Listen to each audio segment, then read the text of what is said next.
Galera, essa nossa primeira questão, ela pede para a gente determinar qual que é o valor da pressão no gás. Então, observa comigo que aqui dentro desse botijão eu tenho gás, certo? E eu quero determinar essa pressão. Então, eu venho nesse gás e conecto aqui um manômetro, tá?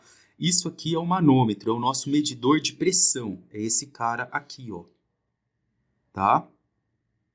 Aí, o que acontece quando eu conecto esse manômetro? O gás está aqui dentro, ele vai para fora, e aí o gás vai começar a empurrar aqui, ó, todo o mercúrio até criar essa altura aqui, ó, na coluna de mercúrio. Com essa altura que o gás empurrou o mercúrio, eu consigo determinar qual que é a pressão que está aqui no gás, tá bom? Qual que é o procedimento para que a gente faça isso daqui? Primeiro ponto, pessoal, da teoria é que você perceba sempre um ponto que tem as duas substâncias iguais, tá? Então, aqui eu tenho um ponto A, aqui eu tenho outro ponto que eu chamei de ponto B. Repara que a substância A, ela pega o gás que está em cima e o mercúrio que está embaixo. E a substância B, o mercúrio. Então, como a substância é a mesma, ó, uma coluna de mercúrio desce, uma coluna de mercúrio de mesma altura sobe, eu posso dizer que a pressão no ponto A é igual à pressão que está ocorrendo no ponto B. Quem fala isso aqui para a gente é o teorema de Stephan, tá bom? O que eu quero determinar? Eu quero determinar a pressão no ponto A. Quem que está em cima fazendo força do meu ponto A é uma coluna de gás. Então é isso que eu quero descobrir, ó. Eu quero a pressão do gás. Agora você vai colocar o dedo no ponto B e vai determinar quem está em cima do ponto B fazendo força. Quem está em cima do ponto B aqui fazendo força é uma coluna de mercúrio de altura 50 centímetros. Então, coluna de mercúrio de altura 50 centímetros. E como isso aqui é um manômetro, pessoal, vocês consideram a pressão da atmosfera como zero, tá? Ainda foi falado isso. Quando eu trabalho com manômetros, que são aparelhos medidores de pressão, a única coisa que me interessa é a pressão que está no interior dele, tá bom? Então, pressão da atmosfera, zero. Muito bem, agora é só você resolver. Vou calcular a pressão do gás e vamos lembrar do teorema de Stephan. Eu vou abrir a fórmula aqui da pressão. É o μgh.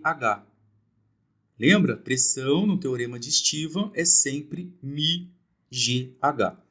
O nosso μ aqui, pessoal, é a densidade do fluido. No caso, ele é mercúrio e ela é 13,6 gramas por centímetros cúbicos, tá? Mas cuidado, eu preciso converter isso daqui para quilos por metro cúbico. E para converter é só multiplicar por 1000, ó. O que é 1000? 10 ao cubo. Quilos por metro cúbico. E por que eu converto por 1000, moçada? E toda aula eu vou falar isso para vocês. Por causa da gravidade, ó. A unidade de medida da gravidade é metros por segundo ao quadrado. Tá em metros. Então, a densidade aqui, ela precisa também ficar em quilos por metro cúbico, tá? Isso é muito importante. Muito bem, agora que vocês entenderam isso, a pressão no gás é igual a densidade, que é 13,6 vezes 10 ao cubo, vezes o valor da gravidade, que eu estou adotando como 10, vezes o valor da altura da coluna. Repara que essa altura aqui, ó, é 50 centímetros, mas eu estou usando tudo em metro. Eu vou converter 50 centímetros para metro, vai dar 0,5 metros. Então, agora eu tenho a pressão do gás, que é igual, vamos ver aqui, vai ficar 13,6 vezes 10 ao cubo, vezes 10, vezes 0,5. Deu 68.000 Pascal.